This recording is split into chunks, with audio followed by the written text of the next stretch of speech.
매일 성경과 함께하는 아름빛교회 말씀 묵상 아름빛 바이블 킷 시간입니다. 2024년 12월 9일 월요일 함께 묵상할 본문은 아모스 5장 1절에서 17절까지의 말씀입니다. 특별히 오늘 본문에서 주목하고자 하는 말씀은 아모스 5장 4절에서 6절입니다. 여호와께서 이스라엘 족속에게 이와 같이 말씀하시기를 너희는 나를 찾으라 그리하면 살리라. 베델을 찾지 말며 길갈로 들어가지 말며 브엘세바로도 나아가지 말라. 길갈은 반드시 사로잡히겠고 베델은 비참하게 될 것임이라 하셨나니 너희는 여호와를 찾으라 그리하면 살리라.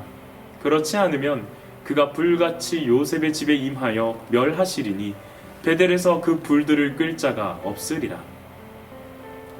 샬롬. 오늘도 모든 지각에 뛰어나신 하나님의 평강이 그리스도 예수 안에서 말씀 묵상의 자리로 나아온 모든 성도님들의 마음과 생각을 지키시기를 기도합니다.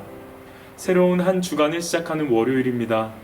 이번 한 주간도 아름빛의 모든 성도님들과 자녀들의 걸음마다 주의 막대기와 지팡이가 안위하시며 보호하시는 은혜가 있기를 축복합니다. 내딛고 머무는 모든 자리가 예수의 빛이 밝혀지는 자리 되게 하시기를 소망합니다. 제가 쿠팡맨으로 활동하고 있을 때의 일입니다. 출근하면 매일 아침마다 배송을 위한 차량을 선정하는데요. 그날은 어찌하다 보니 전면 유리에 아주 작은 실금이 있는 차량을 고르게 되었습니다. 짐칸에 물건을 상차하는데 약 1시간 반에서 2시간 정도가 걸리고요. 한겨울에도 땀이 뻘뻘 나는 중노동을 마치고서 이제 출발하려고 운전석에 올랐더랬죠. 그런데 그 보이지도 않던 작은 실금이 전면 유리를 반으로 쩍하니 갈라버린 것입니다.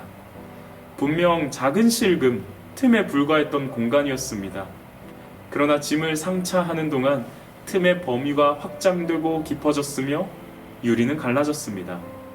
결국 모든 짐을 다 내리고서 그날 하루 야간 작업까지 할 수밖에 없었던 그 괴로움을 잊지 못합니다. 아주 작은 실금, 틈에 불과했지만 그 영향력과 결과는 매우 고통스러웠습니다. 아모스에게 책망받는 북이스라엘 입장에서는 별거 아닌 틈에 불과했을 것입니다. 군사적으로는 탄탄하고 물질적으로는 풍요로운 때 태평성대였으니까요. 아모스가 지적하는 문제들은 어쩔 수 없는 것이라고 여기며 가볍게 치부했을 터 지금까지 그렇게 살아왔고 결과적으로는 하나님의 축복처럼 지금 누리고 있다고 생각하는 것일 테죠. 그런데 어쩌면 이것이 저와 여러분의 틈일지도 모르겠습니다.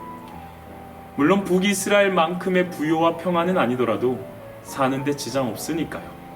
거리낌 없이 적당히 교회 생활하며 적당히 일상을 살아감에 문제가 없어 보이니까요. 전면 유리창에 패여진 작은 실금 따위 틈이라 해봐야 눈에 보이지도 않으니까요. 그런데 하나님은 아모스를 통하여 바로 그 틈을, 그 실금을 강하게 질책하십니다. 오늘 본문에서는 하나님과 북이스라엘 백성, 하나님과 우리 사이의 틈을 보게 하시죠. 함께 말씀을 살펴보겠습니다. 아모스가 외칩니다. 여호와를 찾으라 그러면 산다. 그런데 독특한 표현을 이어서 제시하는데요. 베델, 길갈, 브엘세바라는 지명을 등장시키며 그곳으로는 가지 마라 라고 말씀합니다. 여호와를 찾으면 살 수 있는데 베델, 길갈, 브엘세바로 가지 말라는 말씀입니다. 대체 이게 무슨 말일까요? 베델, 길갈, 브엘세바가 어떤 곳이기에 가지 말라고 하는 것일까요? 사실 이곳들은 대표적인 예배의 처소들, 제사의 중심지입니다. 먼저 베델은 아브라함 야곱을 거치며 하나님을 만나는 중요한 상징을 갖는 곳입니다. 베이트 엘이라는 히브리어는 하나님의 집, 하나님을 만날 수 있는 곳을 말합니다. 심지어 북이스라엘에게 있어서의 이 베델은 남유다의 예루살렘과도 같은 성지 중의 성지입니다.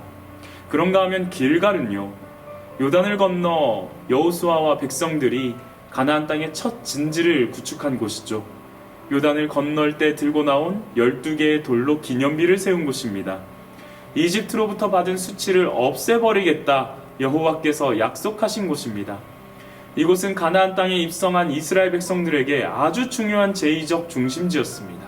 끝으로 브엘세바는요, 아브라함과 이삭, 야곱이 하나님의 이름을 부르며 제사를 드린 곳입니다. 단에서 브엘세바까지라는 표현이 있죠. 이스라엘의 북쪽 끝과 남쪽 끝을 말합니다. 우리로 치환하자면 할라에서 백두까지와 같죠. 브엘세바는 온 이스라엘 백성에게 있어서 경계가 되는 곳입니다. 하나님께서 이스라엘에게 허락하신 가나안 땅의 통치의 범위의 끝단입니다. 여호와를 찾으라 그러면 산다 라고 외친 아모스는 이어서 경고합니다. 베델, 길갈, 브엘세바로는 절대 가지 말라 라고 소리칩니다. 북이스라엘 백성들에게는 굉장히 낯설고 아이러니한 경고입니다.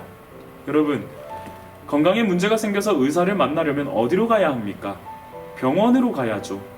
여호와를 찾으면 산다 라는 말에 여호와를 만나러 가려면 어디로 가야 할까요? 예배의 처소로 가야겠죠.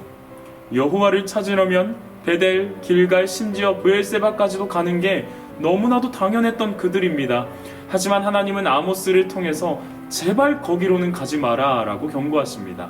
왜냐하면 여호와를 찾기 위해 예배의 처소로 나아가는 그들에게 문제가 있었기 때문입니다. 베델로 가고 길갈로 가고 심지어 브엘세바로 가는 그들에게 뭔가 큰 오류가 있었기 때문입니다. 저는 그 오류를 종교적 열심만 남은 신앙생활이라고 표현하고 싶습니다. 여호와를 찾겠노라, 만나겠노라, 예배의 처소로 달려가지만 습관적이며 종교적 열심일 뿐입니다. 열심이 없는 것이 아닙니다. 엄청난 애씀과 열심으로 가득합니다. 심지어 브엘세바는 남유다의 남쪽 끝입니다. 북이스라엘 사람들에게는 국경을 넘어서 가야 하는 열심이 필요할 정도였습니다. 여호와를 찾겠다고, 만나겠다고 이만큼의 열심으로 애쓰고 노력했던 사람들입니다. 하지만 진심이 사라져버린 채 열심만 남아버린 그들입니다. 여호와를 진심으로 만나고자 하는 진정성이 메말라버린 자들입니다. 진심이 빠지면 형식이 된다라는 말이 있죠. 예배와 제사의 형식만 남고 진심은 사라져버렸습니다. 열심마저도 자기 만족을 위한 열심일 뿐입니다. 사랑하는 아름빛 성도 여러분, 우리의 예배는 어떠한가요? 신앙의 현 주소를 점검해 봅시다. 진심이 담겨있는 예배를 드리고 계십니까? 진심이 감싸고 있는 신앙생활이라고 생각하십니까? 저는 예배에 관하여 이렇게 정의하고 싶습니다. 예배는 관계다. 북이스라엘은 베델, 길갈, 브엘세바에서 제사는 드렸을지언정 관계를 맺지는 않았습니다. 그곳에서 하나님의 이름을 불렀을지언정 인격적인 하나님의 존재를 마주하려 하지 않았습니다. 저와 여러분의 예배는, 신앙생활은 어떠한지요? 하나님과 관계를 맺고 계십니까?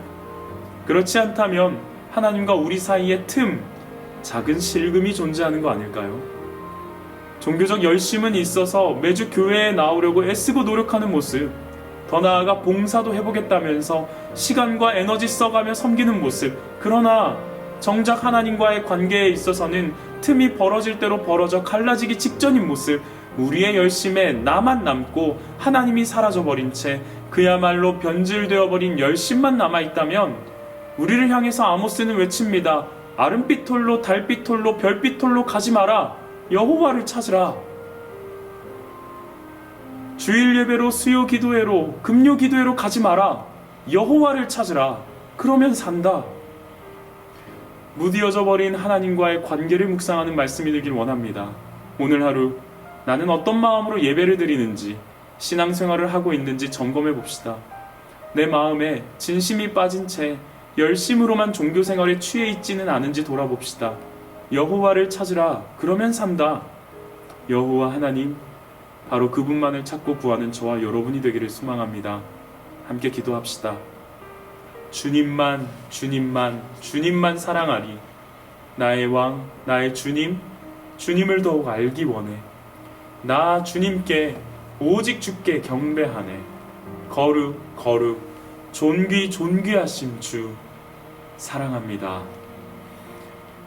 그런 제사는 흠양하고 싶지 않다며, 그런 예배는 받고 싶지 않다며 인상을 찌푸리시는 하나님의 모습을 봅니다. 내 마음에 주님을 향한 진심이 없어서 그런 척 가식으로 일관하던가 의뢰 그러했듯 열심으로만 자기 만족했던 모습을 봅니다. 하나님, 주님을 더욱 알기 원합니다. 주님만을 더욱 사랑하기 원합니다. 이제는 우리의 예배와 섬김, 모든 신앙생활의 전반에서 진심으로, 진정으로 하나님과 관계 맺고 싶습니다. 그렇게 우리를 만나주시길 소망합니다. 우리에게 가장 크고 깊은 진심을 보여주신 예수 그리스도의 이름으로 기도합니다. 아멘.